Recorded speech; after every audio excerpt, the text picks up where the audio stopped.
Selamat pagi kawan-kawan dan rekan-rekan sekalian. Di sini saya Kurtubi Saya Dimas, saya Said Dirham. di pagi yang cukup berawan dan juga gerimis rintik-rintik ini. Di sini kami akan menyajikan podcast mengenai rusaknya nilai etika pada eee, kasus Opton SPBU Pertamina plat merah aduh, di Sleman, Yogyakarta. Tentunya di sini podcastnya akan bersifat diskusi dan juga kami akan berusaha untuk menyampaikan diskusi tersebut secara seobjektif mungkin. Ya, silakan teman-teman sekalian. Baik, mungkin menanggapi dari apa yang disampaikan Kurtubi bilang hari ini tuh lagi hujan dan juga, posisinya dingin. Namun dengan adanya diskusi yang akan kami bawakan, kami yakin situasi ini dapat membakar semangat dan juga menghangatkan tubuh kami. Apalagi kita bahas soal bahan bakar, hal panas-panas. Betul. Betul kan? Oke, kalau Ilham gimana Ilham? Eee, Mungkin bener sih apa yang kata Dimas tadi juga sebutin, kita bakal bahas yang panas-panas, terutama di PT Pertamina yang mana perusahaan yang bisa dibilang cukup defisit. Ah, oke. Baik, oke, mungkin secara kronologi dulu, dari Kurtubi nih, gimana sih kronologi pada akhirnya terjadi sebuah penyimpangan di PT Pertamina ini? Nah, oke. Jadi kronologinya itu, berdasarkan dari berita-berita yang telah saya baca, itu tuh ada dari Kompas, dari Liputan 6, banyaklah yang kredibel-kredibel. Intinya, yang oknum untuk SPBU ini terciduk, eee, pada saat razia yang dilakukan oleh PT Pertamina itu sendiri. Nah, razianya ini tentunya dilakukan secara acak dan, random ya. Lalu ketika pengujian yang dilakukan oleh PT Pertamina tersebut dilakukan, ditemukan bahwa, alat meteran tersebut telah dimodifikasi. Nah, mereka modifikasinya itu gimana sih? Nah, modifikasinya itu dengan mengurangi sejumlah 600 mililiter pada 20 liter yang telah dikeluarkan. Wah, itu lumayan banget tuh. Wah, lumayan lumayan, itu bener sih, bener. Nah, setelah diketahui, dari total yang SPBU itu ada 4 SPBU yang terciduk, yang pada razia tersebut dan satu itu telah diberhentikan operasionalnya, dikarenakan kasus tersebut kurang lebih merugikan masyarakat sekitar 1,4 miliar per tahun. Oke oke oke, bunga saya gede gitu, gede. Tapi apa ya, mungkin ini perlu kita garis bawahi di sini sebelum kita melanjutkan diskusi bahwasanya kita di sini nggak, apa ya, membawakan Pertamina secara utuh, namun oknum ya teman-teman ya. Untuk itu seperti yang disampaikan Pertubi ada 4 SPBU yang melakukan kecurangan gitu. Jadi kayak kita fokus kepada 4 oknum itu aja, tuh. Nah, ya sekedar nambahin, kebetulan kan ini kan yang terciduk kan SPBU yang depannya kode 4. Nah, kode 4 itu maksudnya apa sih? Nah, jadi kode 4 itu dealership owner, dealership yang, mengoperasikan. Nah, karena dealership-nya ini swasta, jadi otomatis PT Pertamina itu tidak selalu ada di mengawasi secara langsung. Sini, oke.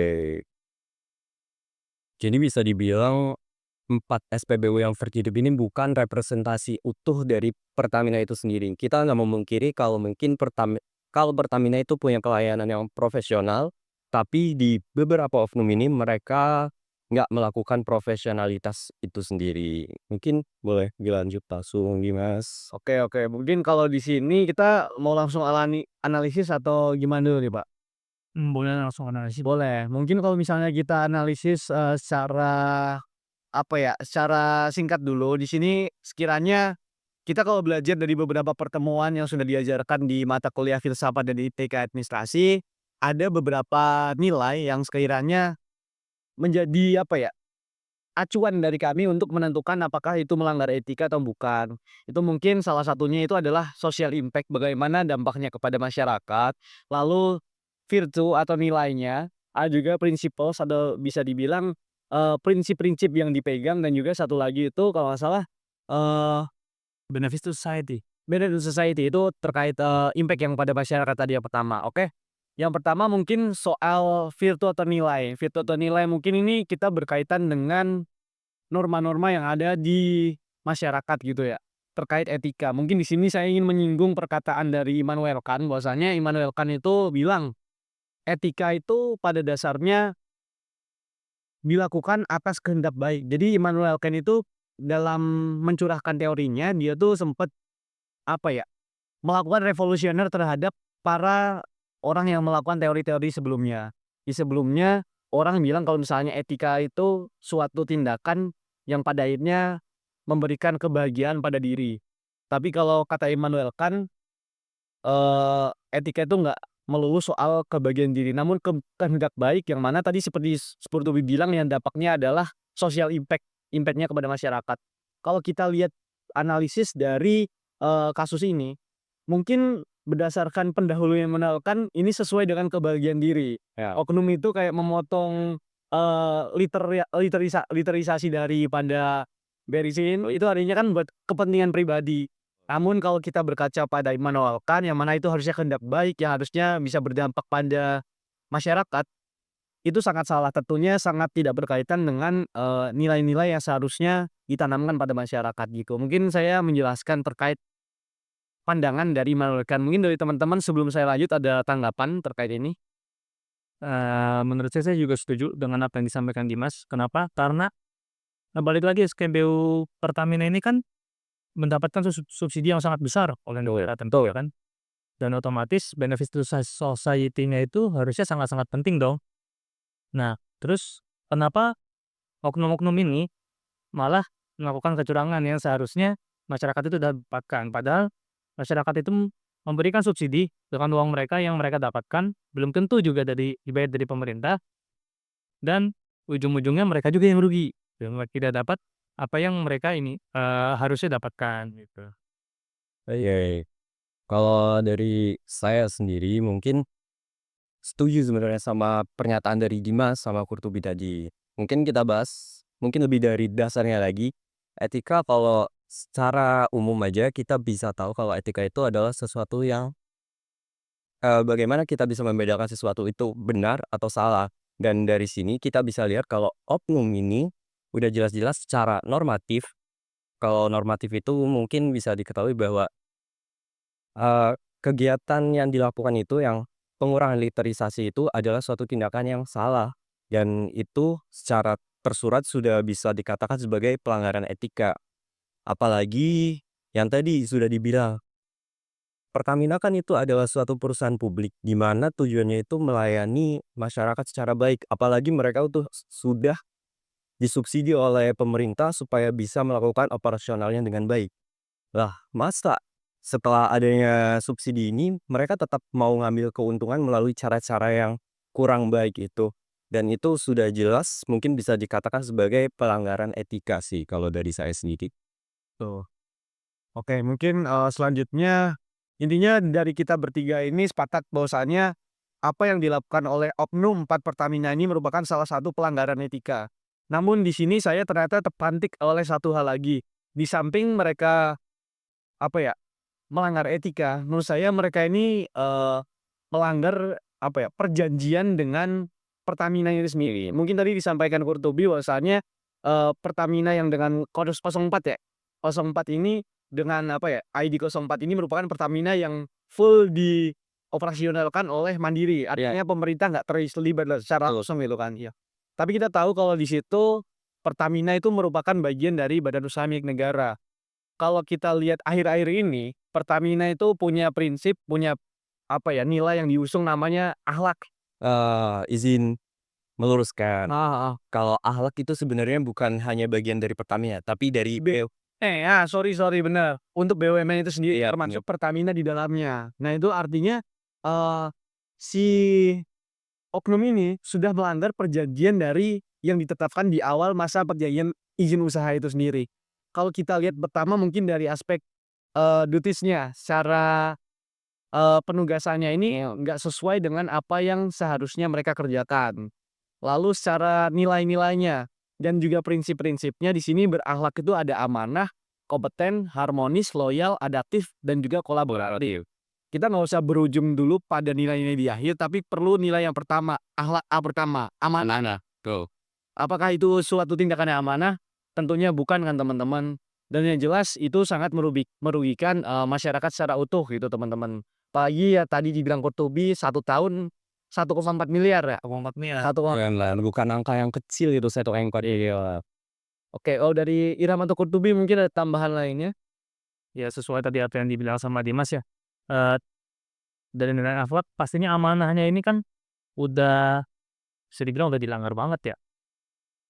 Nilai-nilai yang ditanamkan bukan dari itu doang sebenarnya, bukan saat pendaftaran ketika izin usaha, tapi kan udah dari awal gitu loh. Bahkan pegawai-pegawai sendiri pun kalau misalkan nggak ikut ini kan, sanksinya berat banget. Nah terus loyal. Nah kalau misalkan mereka loyal sama nama Pertamina, terus kenapa mereka ngelakuin kecurangan gitu ya, justru kan itu kan membuat nama Pertamina jadi buruk gitu kan. Dan selain itu, Pertamina juga bisa jadi di masa yang akan datang malah, eee, merugi, Pak, Betul, setuju. dikarenakan kasus yang begini. Dan dari, data yang sudah saya cari, ini tuh per Maret 2024 ya, sekarang udah ada sekitar Desember, awal Desember. Per Maret 2024 udah ada 17 kasus kecurangan. Nah, Waduh. untuk serupa apa enggak, detailnya sebenarnya saya kurang, tahu, tapi yang jelas total 17 keterangan sampai dengan Maret 2024 dari awal Januari 2024. Itu kan bukan jumlah yang sedikit beneran. Setuju. Konkret di mana ya, Rok? Konkret. Konkret dan Kalau dari saya sendiri mungkin setuju sama teman-teman berdua. Tadi kan mungkin Kurtubi sama Dimas sudah sempat mention bahwa Pertamina gara-gara ada oknum ini bukan hanya masyarakat saja yang dirugikan, tapi Pertamina juga dirugikan. Nah, seperti yang udah kita ketahui, akhlak tuh sebenarnya konsep akhlak ini, yang paling pertama itu emang yang menjadi dasar, yang menjadi fondasi dari KHLAK yang ada di belakangnya nanti ya, kayak buat apa kita kompeten, buat apa kita harmonis, buat apa loyal, adaptif, dan kolaboratif kalau kitanya nggak amanah. Semua itu baru bisa terlaksana apabila amanah ini sudah menjadi dasar dari setiap tindakan yang kita ambil. Oke. Nah, terus untuk Pertaminanya sendiri dari adanya keempat oknum ini mungkin bisa menurunkan profit nantinya ya, karena kan etika dalam suatu organisasi itu punya peran yang sangat krusial dalam suatu organisasi, terutama nanti outcome-nya nanti ke profit. Karena dengan ethical culture yang benar ini akan bisa menimbulkan kayak employee commitment and trust, investor loyalty and trust, dan customer satisfaction and trust. Nah, dengan adanya kasus ini mungkin ketiga hal tadi, employee commitment mungkin apabila yang mendasari adanya kecurangan ini dari manajemen, baru kemudian employee-nya disuruh untuk melaksanakan perintah dari manajemen, employee komitmennya mungkin bisa turun, terus investor loyalty-nya juga jelas bisa turun karena nama baik dari Pertamina itu sendiri juga ikut turun. Kemudian yang paling jelas ini customer satisfaction-nya. Nah, itu jadi poin penting kan. Karena kan dalam suatu bisnis yang jadi core utama itu adalah customer kan. Tanpa customer kita bisa apa, dan itu nanti output-nya tentu bakal berpengaruh banget ke profits. Bisa jadi nanti customer-customer-nya pindah ke merek-merek lain seperti Shell atau dan ya, aduh jangan sampai itu kalah sama luar negeri gitu, iya kan? Oke. Tapi sepakat siapa yang dibilang Soiran, ternyata dampaknya itu sangat, apa ya, sangat terstruktur di dalam bisnis tuh ya. Nasional besar juga, dari masyarakat, dari internal bisnisnya pun besar gitu tuh. Namun mungkin yang lucu di sini adalah kita tuh di akhlak itu mungkin, oknum-oknum itu harus banyak baca lagi mungkin teman-teman. Oh ya, mungkin mereka tuh baru bacanya beberapa poin aja. Salah satu mungkin yang paling mereka sukai adalah poin harmonis. Tapi harmonisnya itu buat harmonis mereka sendiri, bukan buat semuanya gitu. Jadi berbahaya. Mungkin ini kan arti harmonis harus harmoni untuk keseluruhan lah. Betul banget. Kok Tommy gimana kok Tommy? kalau menurut saya sendiri, sesuai dari yang disampaikan teman-teman tadi ya. Nah, paling gimana sih, cara antisipasi dari supaya kita sebagai masyarakat ya, Betul, setuju. nggak kena sama dampaknya, oknum-oknum ini curang kan. Karena kan balik lagi kita ngeluarin duit gitu kan, kita bayar lah kok kita nggak dapet apa yang kita mau, Betul, setuju. Aduh. yang harusnya kita dapetin gitu. Nah, yang pertama pastinya, kita harus selalu ngecek gitu kan, eee, yang paling gampang tuh kalau misalkan kalian ngisi cek dulu meterannya. Meterannya kan harusnya sesuai prosedur Pertamina, nggak cuma Pertamina doang, seluruh SPBU malah di Indonesia harus mulai dari Dari nol dulu ya, Pak. itu berarti yang biasanya kita mulai dari nol ya, Mbak. Itu bukan cuma omong kosong kan, itu udah SOP. Itu slogannya Pertamina. Waduh, gila. Nah terus jangan lupa kalian tas strutnya. Oke oke. Kenapa tuh, Pak? Balik lagi, kalau misalkan yang di meterannya udah beda sama struknya, kalian punya bukti dong nih spidol nih curang nih. Nah kalau misalkan kalian nemu, sebenarnya kalian bisa ngelakuin semacam 2 cara gitu. Yang pertama kalian bisa komplain ke SPBU-nya. Nah kalau SPBU-nya ini istilahnya batu gitu, atau misalkan, dibilangin ngeyel, nah kalian bisa lapor langsung ke Pertaminanya. Kenapa langsung ke Pertamina? Karena balik lagi usahanya ini kan punya Pertamina meskipun dikelola oleh swasta dan dioperasikan oleh swasta gitu, semuanya oleh swasta. Nah, dengan melaporkan tersebut, diharapkan Pertaminanya sendiri itu biasanya langsung sidak tuh, dan dari sidak itu kemungkinan akan terungkap. Siap siap siap siap. Solusi yang perlu kita pelajari lebih lanjut gitu teman-teman. Kita nggak hanya harus asal ngisi bensin, ternyata harus lebih teliti lagi. Iya, Saya ternyata kayak hal-hal kecil seputar nota itu pun sangat diperlukan. Selama ini mungkin kita kalau isi bensin ya udah ngisi lanjut-lanjut aja, nota nggak diambil itu kan. bener. Cewek kalau lagi prokeran butuh not ya.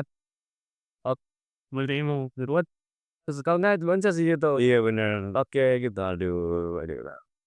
Mungkin dari Iram ada saran lagi terkait itu? Mungkin dari saya sendiri, itu kayaknya udah saran yang paling bagus sih, udah Konkret ya? konkret banget itu. Tapi itu kan, suatu saran buat kita kan sebagai customer.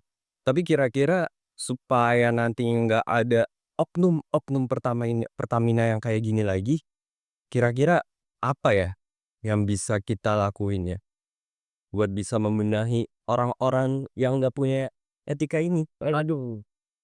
Sebenarnya berarti poin-poinnya di sini adalah poin soal sumber daya manusianya yang Betul banget, iya itu Oke, kan. mungkin apa ya, karena Pertamina ini kalau dari pandangan saya pribadi dulu, karena 04 ini adalah apa ya, suatu prosedur yang mana nanti pada akhirnya dikerahkan kepada pihak swasta secara utuhnya, mungkin prosedurnya adalah harus perketat proses seleksinya gitu. Jangan semua-semuanya bisa punya Pertamina dengan hal apa ya, dengan prinsip ingin ekspansi usaha aja. Dikit-dikit kita mau buka Pertamina, dikit-dikit buka Pertamina, tapi kita perlu tahu orang-orang di belakangnya itu udah apa ya, udah kompeten belum untuk ngurusin Pertamina itu? Udah sesuai belum sama prinsip-prinsip yang dibawakan oleh BUMN, Alak itu sendiri. Karena apa ya, seringkali kita mendapati di akhir-akhir ini banyak apa ya, suatu usaha, suatu prosedur maupun suatu perizinan yang digampangkan, yang diloloskan karena adanya kedekatan. Wah, Karena mungkin apa ya teman-teman, kedekatan itu adalah apa ya, kedekatan relasi adalah suatu hal yang penting namun perlu dijaga juga betul. adanya integritas di dalamnya gitu Bener sih. Jadi mungkin di situ bisa apa ya, menjadi hal yang perlu berbenah untuk semuanya sih, untuk kita juga, kita bertiga, untuk nanti mungkin dari Pertaminanya, dari orang-orang yang sekiranya ingin membuka Pertamina. Gimana caranya menanamkan bahwasanya bisnis itu karena ini adalah bisnis yang terutama didukung oleh pemerintah, ada uang masyarakat di situ ya, kita harus fokusnya adalah pada pelayanan gitu teman-teman. Gue pesen ya. Gitu sih. Kalau dari Iram ada lagi atau Tobing? Mungkin dari saya sendiri nambahin dikit, Ini di script nih. ini mungkin, itu kan balik lagi ke orang-orang yang mungkin Dimas juga udah sempat mention kedekatan itu berpengaruh. Kedekatan kan bisa mempengaruhi objektivitas. Tapi mungkin untuk bisa memberikan objektivitas yang jelas, nanti arah yang bakal kemana harus gimana-gimana, mungkin kita butuh yang namanya kode etik dan codes of conduct. Nah, itu kan dari adanya kode etik dan kode of conduct ini, nanti mungkin, orang-orang yang nantinya atau pihak-pihak yang nantinya bisa memperoleh hak untuk bisa mendirikan SPBU, nanti mereka tetap bisa menjadi representasi dari nilai akhlak yang dibawakan oleh Pertamina ini sendiri sih. Kalau dari saya sendiri mungkin itu jadi salah satu solusi konkret yang bisa diambil oleh Pertamina ini sendiri sih. Oke siap, dari pembahasan dan diskusi kita pada pagi hari ini tentunya di sini kita mendapatkan banyak sekali pelajaran ya teman-teman.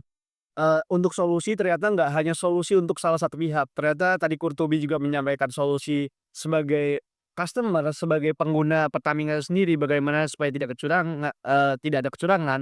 Lalu Ilham juga punya solusi gimana caranya untuk membangun bisnisnya biar bisnisnya itu nggak apa ya, nggak bisa dimasuki oleh benalu-benalu yang hanya memanfaatkan kepentingan aja gitu teman-teman. Jadi intinya alhamdulillah sih di sini banyak masukan, banyak juga, eee, solusi dari dua pihak. Tapi balik lagi teman-teman, mungkin dari kita ini ada beberapa hal dari mungkin perkataan ataupun pemikiran yang sekiranya masih belum sesuai ataupun masih belum konkret lah gitu, masih sekedar spekulatif aja gitu. Jadi di situ kami juga mohon maaf ya. Di sini juga tujuan kami berdiskusi ya adalah untuk, mendapatkan ilmu baru, bukan untuk, men-judge ataupun menjatuhkan. Jadi, ya segitu ajalah dari kami, kurang lebihnya mohon maaf. Kami izin tutup pakai pantun teman-teman. Oke. Jalan-jalan ke Tangkahan, jangan lupa membawa bekal roti. Apabila dari kami bertiga ada kesalahan, tolong jangan disimpan di hati. Wassalamualaikum warahmatullahi wabarakatuh.